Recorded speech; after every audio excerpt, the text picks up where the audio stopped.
You are listening to ProveText, a Glossa House podcast exploring scripture with Dr. T. Michael W. Halcomb and Dr. Frederick J. Long. Welcome and enjoy.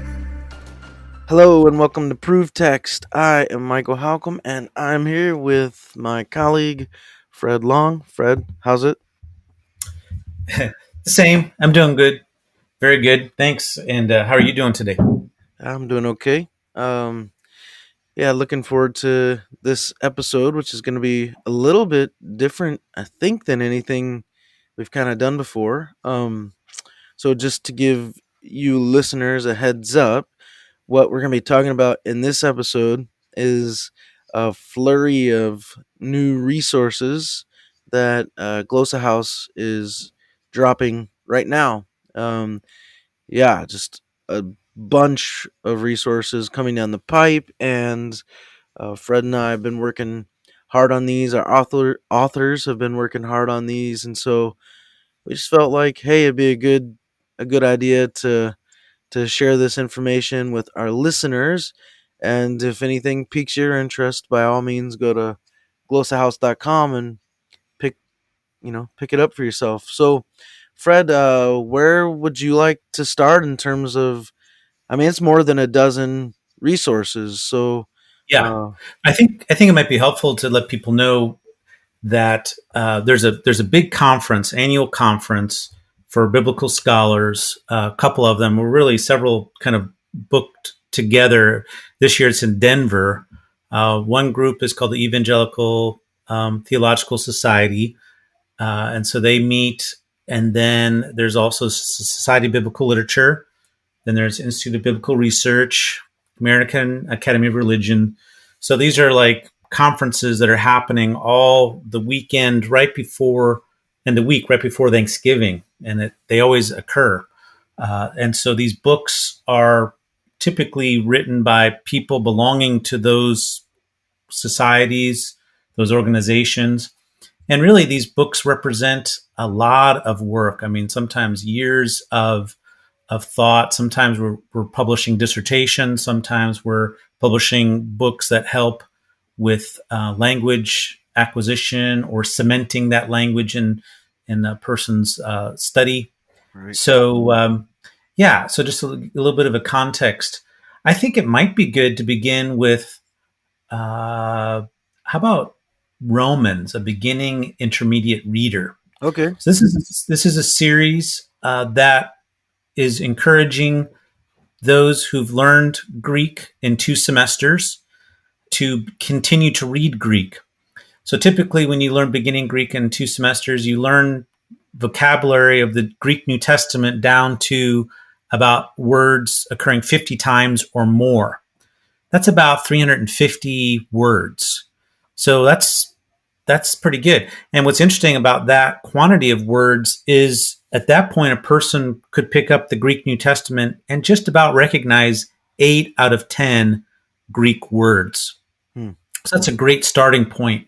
So this beginning intermediate reader series gives footnotes for words that occur less than 50 times in the Greek New Testament, as well as some translation helps, morphological helps, with endings and forms that are difficult. And so, this book is just a very helpful book for those wanting to continue learning Greek.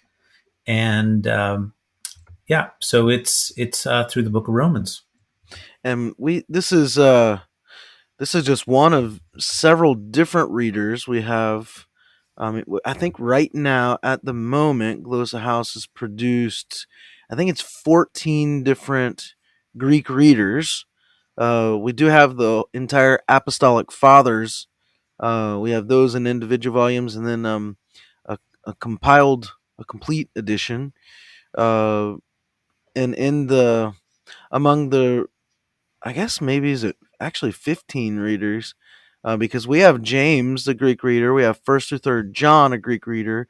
Colossians and Philemon, a Greek reader. And so now Romans, actually, so we have 15. And this particular volume is by Adam W. Jones, and he's a PhD candidate, and then actually a graduate student, Carmen A. Pillant. So they put a lot of work into providing these footnotes and helping people read through the text. Yeah. So Yeah, Romans. excellent. And hopefully, at some point in the near future, a preview of coming attractions, we will have the sister volume, First Corinthians, at some point. So that's in the works. But Yep. so we're talking about readers, and I know you've been working um, on another set of readers. So why don't you talk about Yeah. those? Yeah. This is very, Purple very cover. excited about this. This is a new series of readers that Craig Evans proposed, and I joined him in being series editor of this series. It's called the Jewish Texts Greek Readers, and this is a tier 5 resource. The last resource we talked about, Romans Beginning Intermediate, is a tier 3. That is, it's a third semester resource. This tier 5 is an advanced resource, and this particular series, the Jewish Text Greek Readers, provides glosses and word definitions for words that occur 13 times or less in the Greek New Testament. So we're working at an advanced level. So there's less helps given, and helps given with lower frequency vocabulary, which is where typically people work with advanced Greek. And these basically, this series is making available for students of Scripture, and particularly New Testament, a chance to read Jewish apocryphal and pseudepigraphal works that were written or transmitted in Greek. And so we have 3 volumes to start the series. One by John Wright on 1st through 4th Baruch. And then we have Jacob Cerrone, who worked on the life of Adam and Eve and the Testament of Adam. And then we have Mark Groenbeck Dam, who worked on the lives of the prophets. And so, yeah, 3 volumes kicking off this new series, this advanced reader. And people are going to love getting exposure to this intertestamental Jewish literature. It's very important for interpreting the New Testament. That's why Craig Evans proposed this series and is working with us on this. And so we have more volumes coming all the time, but these are 3 that we're publishing at present. Excellent. Yeah, that's a lot of work right there. Yep. Wow. Yep. And then let's see. We have, it's not necessarily, I mean, it is a reader, but a little bit of a different reader. It's a Greek and Hebrew sort of devotional reader. Let's talk about that one for a minute, by Mario Melendez. Yeah, this is a kicking off a new series for us as well.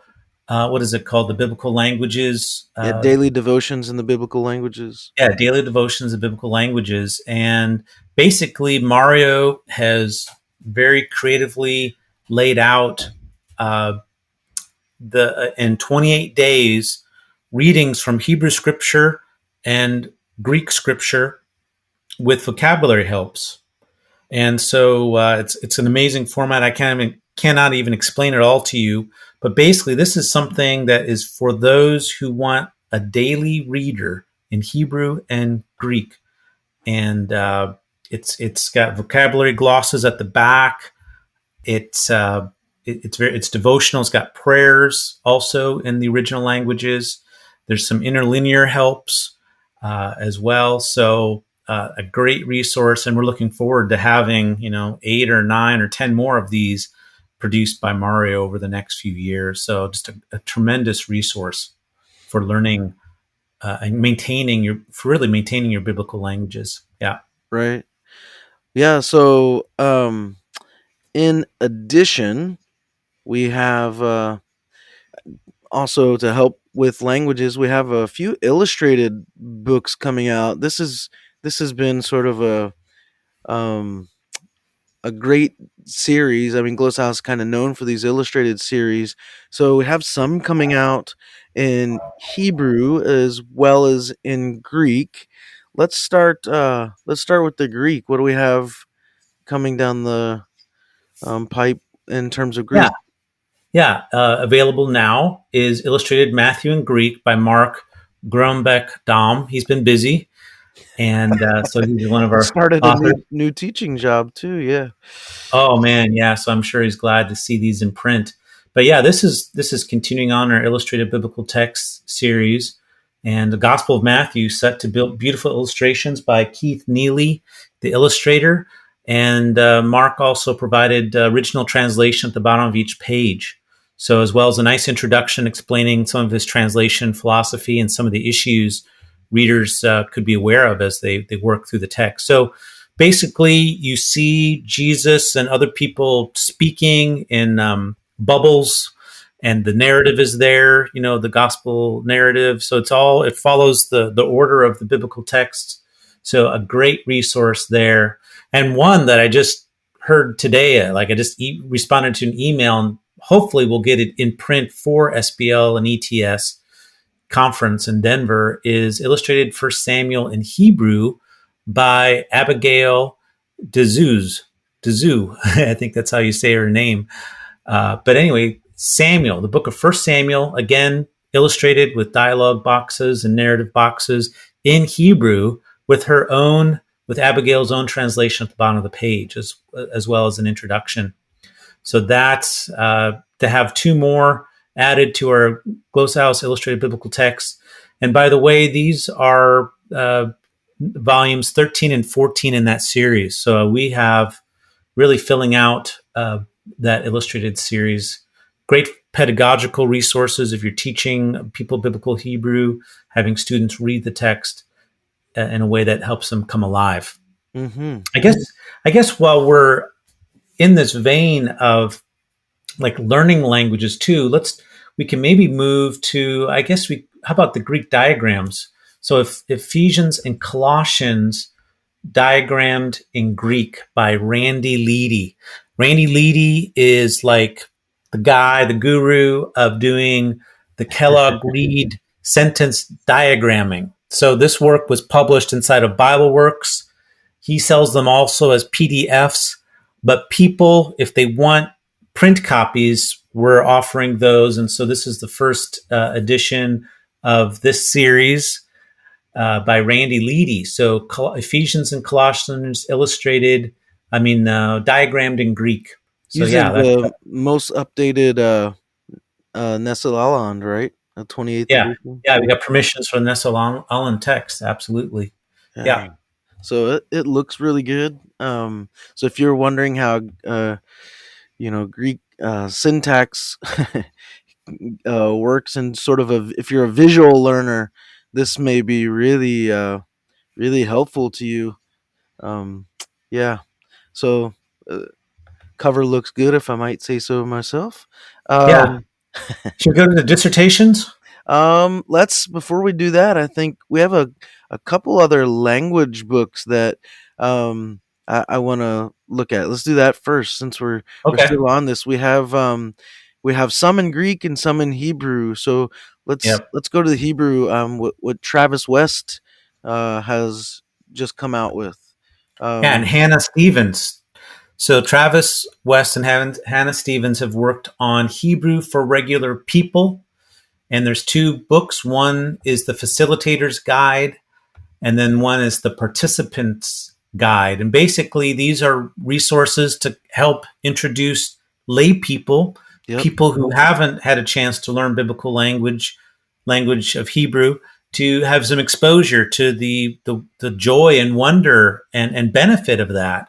And so inside this book, there are different activities of singing and Yeah. also, let me see, What's word studies. Yeah, an 8-week class. So, Yeah, and there's yeah, like Fred said, there's a book for the facilitator and then a separate book for students. And yeah, each week you'll teach students a song, or students will learn a song.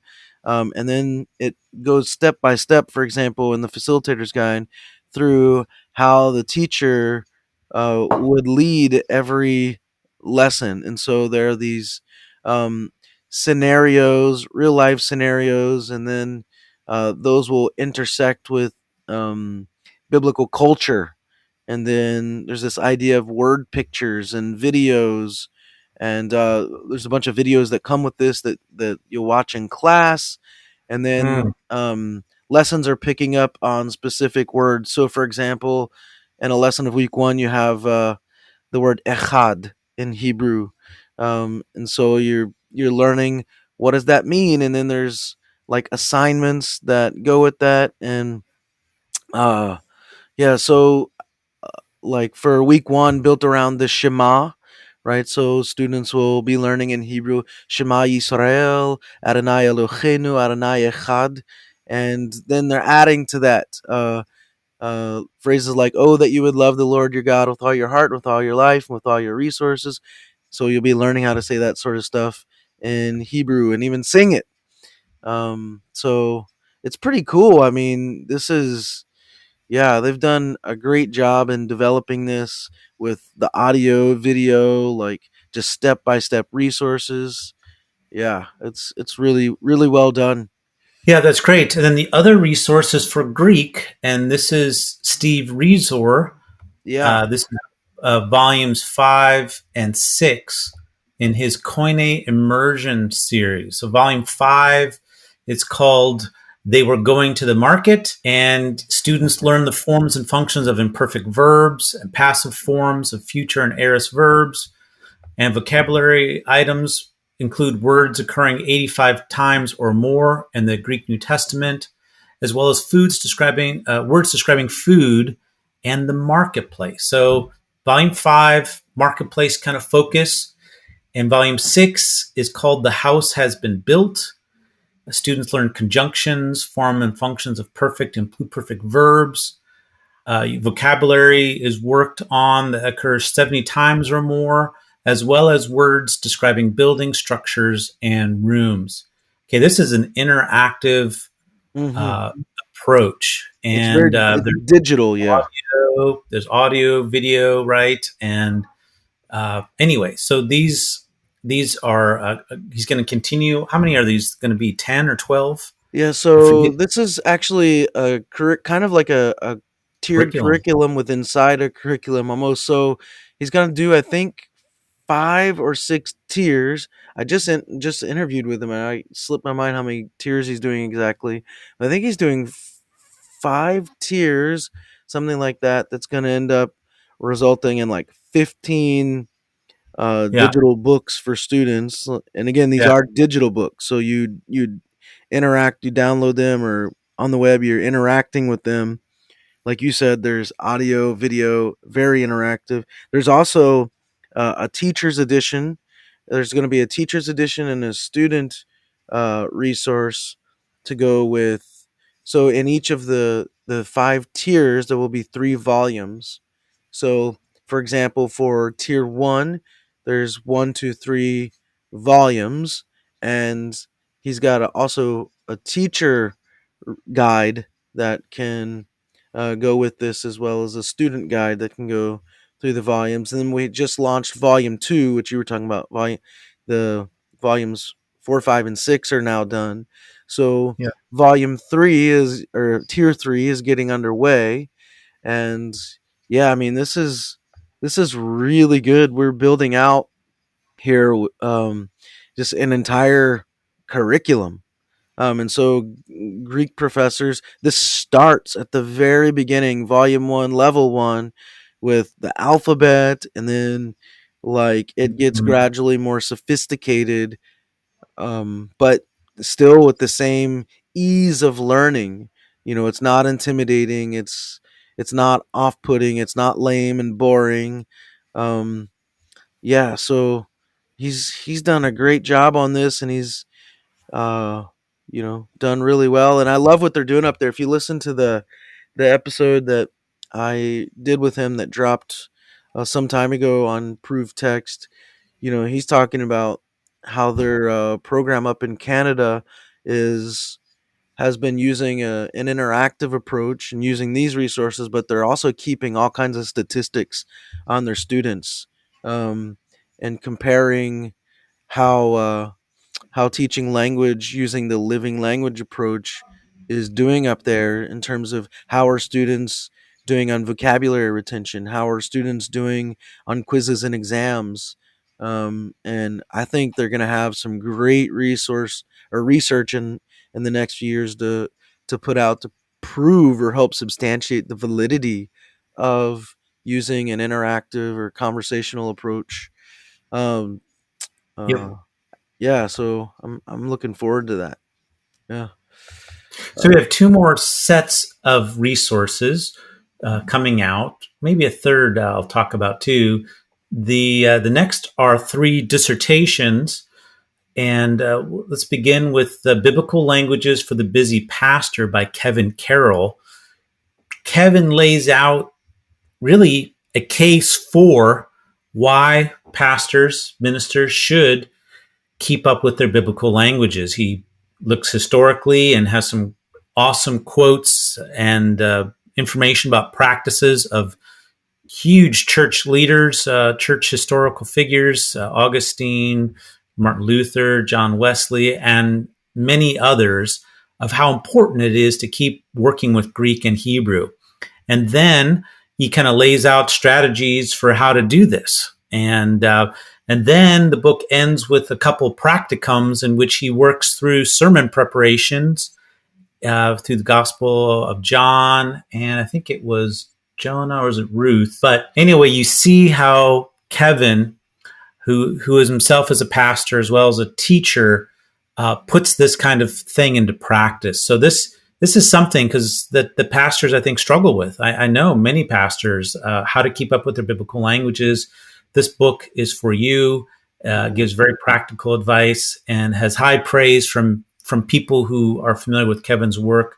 You can read that in the back cover. So that's our Gloshouse dissertation book, number 11 in the series. Then there's the book, The Climax of the Christ, and this is by Jared August. Jared investigates the fulfillment motif in Matthew's gospel. So this fulfillment motif occurs 14 times. And then he looks at how Matthew uses this theme and then proposes translation strategies, interpretive strategies for how best to understand what Matthew is doing. So if you're a Matthean scholar or just like Matthew as a whole and want to dig deeper into Matthew's presentation of prophecy or prophetic fulfillment and how he structures his gospel around that theme, then you want to read Jared August's dissertation, The Climax of the Christ. Mm-hmm. And so that's number 12. And then the last book so far in our dissertation series is by Sue Kometko. It's called The Middle Voice Verbs in the New Testament, Studies in Pauline Usage. So Sue is an Australian scholar, and so this was her dissertation. And basically, if you know anything about Greek grammar, there's been a big debate about how best to understand the middle voice. And Sue is moving us away from the old paradigm of calling verbs that occur in the middle voice sometimes as deponent verbs, as if there's something defective about them. So Greek has 3 different voices: active, middle, and passive voice. But some verbs kind of oddly are always formed with the middle voice. And it's typical to just say, well, there's something kind of weird about them. We just translate them actively in English. But Sue says, no, there's something a lot more going on there. So she investigates kind of theories of linguistics and understanding voice. And the middle voice particularly has some degree of subject affectedness. So she walks all around that issue and then looks at case studies in Pauline usage in 2 Corinthians and Galatians and a few other places. And boy, it's going to, I think, change the field of New Testament Greek grammar. So yeah, you want to get that book if you're interested in the Greek verb and in the New Testament. Yeah. Excellent. Middle voice verbs in the Greek New Testament. We also have another series, the Gloshouse Spiritual Discipline series, which we launched a year or 2 ago.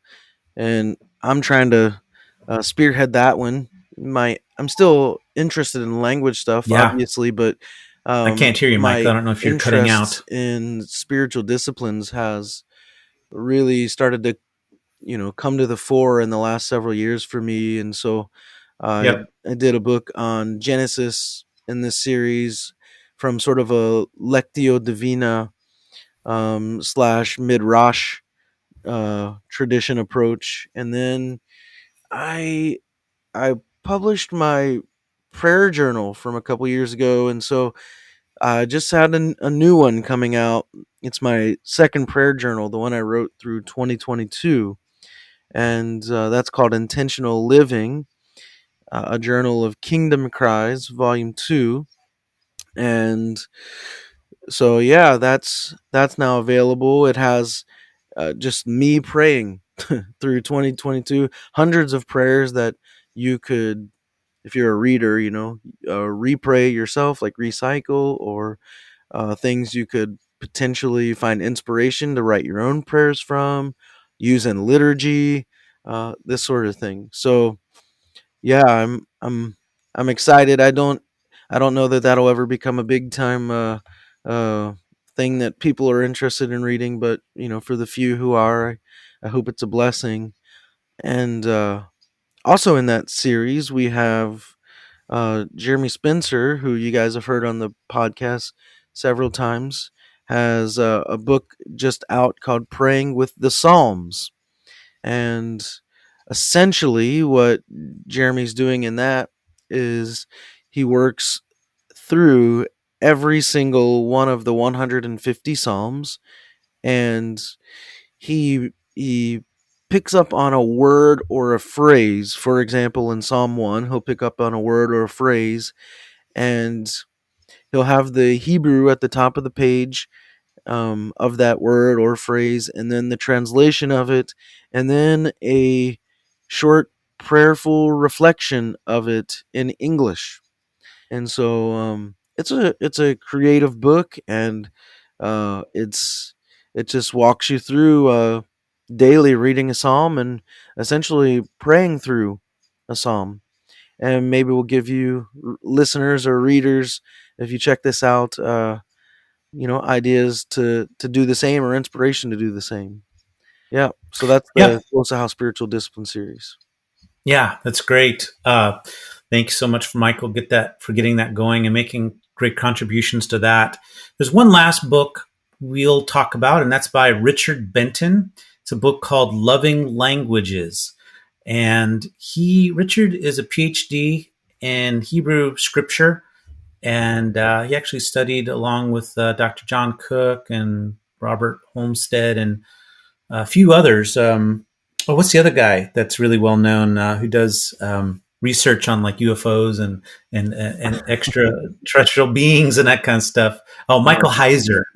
No, Oh yeah. he studies spiritual warfare kinds of things and that. So yeah, Richard Benton is a part of that group. At least that have graduated from that program. Very good program at Wisconsin Madison. And he's got a podcast as well. He's an Orthodox uh, Christian believer. And so in this book, Richard talks about the joy and the community, the humility, and the wonder of learning languages and relating to people in the language that they can understand. I mean, he has so many interesting stories about just learning little phrases so that when he can greet somebody in their language, he just to watch their face light up, and just the joys of this kind of community. And, he just kind of does some analysis of our own culture, how we're very linguistic. We just know really one language. We're monolinguist, and, most of the world is multilinguist, and we're really missing out on really understanding each other, and by not learning and striving to learn other languages. So it's a great book. If if you're wondering, wow, that kind of describes me. I just know English and that's it. But you want to, think about, why should I learn other languages? And this is the book for you. This would be a book to say, I've never thought about this, but there's actually a lot of benefit in leaning into learning another's language. So yeah, Loving Language by Richard Benton. Excellent. Well, we have other books coming in the future. Some we can't say anything about at this point, but um, we do have another reader, potential Greek reader, potentially on the horizon, and several illustrated volumes Yeah.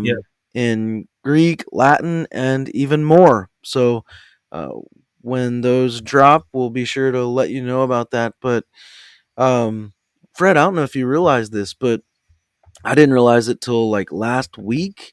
Uh, this is we kind of missed it because we're heading toward the end of the year here, but um, House's 10th year in existence. We've been doing this for a decade now.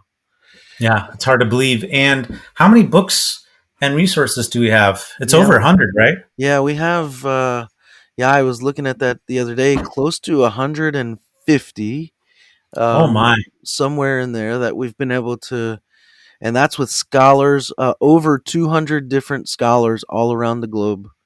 So you think about just the immense amount of connections, like the connectedness that Glossa House has to people spanning the Yeah. planet. It's Yeah. pretty cool. Yeah. And Language resources for the global community.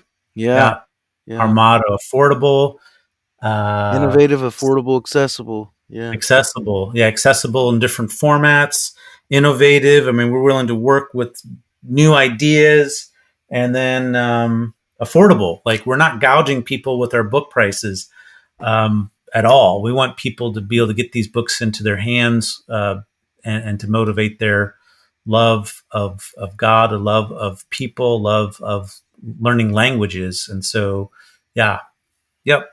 yeah. Well, I Well, think that is yeah. just about it, right?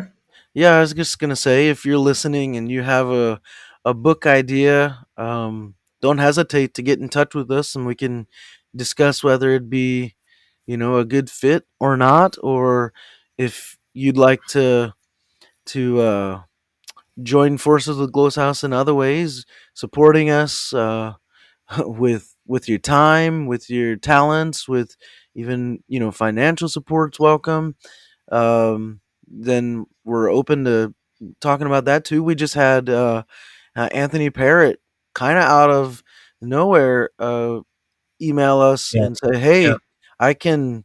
I love the podcast. I totally would be interested in helping you guys edit episodes if that would um, be of yep, use to you." And we jumped on that, and by Anthony doing that, that was actually the catalyst for what allowed me to begin doing daily postings for the podcast. So yeah, that's that little bit of help from yeah. him. Doing the editing and producing really opened it up for me to help grow the podcast. And so if you're out there and you can edit books, or you can design covers, or you can update websites, or you can help with the podcast, or anything like that, and you'd want to be part of our team, then we'd love to hear from you and talk with you. We've got um, a great group of people, like I said, around the globe that are on the Glossa House team, and we all sort of have the same ethos. Um, Innovative resources, affordable resources, making resources accessible to people, and yeah, so people love it. And when people come to our booth at the conferences, it's so fun. Like To watch people, them come, watch them start smiling. People yeah, will walk by, they'll look, and they'll start smiling. One person kind of walked by quickly with another, and they pointed to our booth and said, "This is the best booth here." yeah, yep. Out That of was like fun. hundreds Yeah. of hundreds of booths from other huge companies.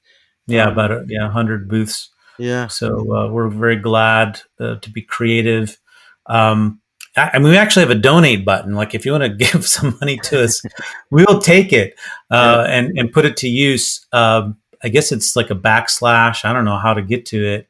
yeah. Donate or It's just something. glosahouse.com/ what is it? Payment, I Payment. think. Yeah, I think payment. There's a donate button. I mean, we have no. I don't even know if we've ever asked for any donations, but hey. And then the other thing that we could really have some help with, if you know of like a Christian school or a Jewish school or Orthodox school, that is teaching Homeschool. original languages like Latin, Greek, Hebrew, boy, we'd love to send the right people, samples of our books. I mean, I just think these would be great books. We haven't even really aggressively marketed in that regard. So if you have a vision for that or know a network or could help us with that, we would love to hear from you. And so just reach out to us at glossahouse@gmail.com. Yeah. Yeah. Well, Fred, thanks for all the time and insights, all your hard work on editing. You too. The Uh, catalog, you and Lydia did an yeah, amazing job with that. And Michael does the covers. And so you really just knocked him out of the park with this set and always. yeah, So you're welcome. yeah. Yeah. Thank you. And well, thank you guys for listening and supporting ProveText and supporting Glossa House. We'd love to hear from you. Let us know what you love about the podcast, what you want to hear us talking about. We're starting to add little places for you to respond right in the podcast itself. I know that only works on certain platforms, but we'd love to hear from you. So, yeah, until next time, we hope that helps. All right. Bye.